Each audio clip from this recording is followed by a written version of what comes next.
서울 강서구 PC방 살인사건 피의자가 내일 정신감정을 받기 위해 보호감호소로 옮겨집니다. 청와대 국민청원에는 심신미약이라는 이유로 처벌을 감경해서는 안 된다는 글에 게시판이 생긴 이후 가장 많은 78만 명이 넘게 참여했습니다. 홍성욱 기자입니다. 또 심신미약 피의자입니다라는 제목으로 올라온 청와대 국민청원.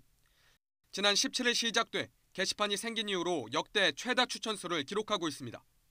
PC방 살인사건의 피의자가 심신미약으로 처벌이 감경될 수 있다며 엄벌을 요구하는 목소리입니다. 아르바이트생이 불친절하다며 흉기로 살해한 30살 김모 씨. 우발적 살인사건으로 보였지만 경찰의 미흡한 대응이 도마 위에 오르며 논란이 되기도 했습니다. 이후 수사 과정에서 피의자가 우울증 진단서를 제출했고 치료감호소로 보내져 한 달간 정신감정을 받을 예정입니다.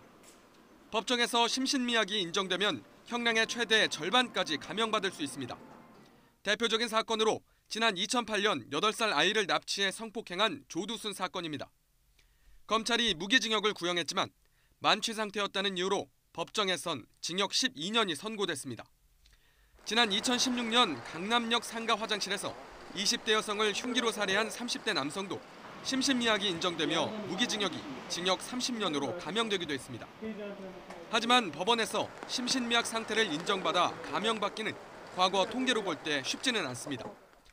지난 2014년부터 2016년까지 법원 1심에서 심신미약을 주장한 사례는 전체 1,597건, 이 가운데 305건만이 인정됐습니다. 5건 중 4건에 대해선 받아들이지 않은 겁니다. 심신미약을 인정받기 굉장히 어려워 보여요. 정신질환 진단명만 있다고 심신미약이 나오는 거 아니냐 하는 걱정이 있지만 그건 사실 이번 건의 경우에는 거의 기우일 가능성이 높다.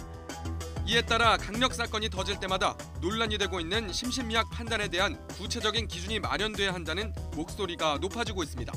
YTN 홍성욱입니다.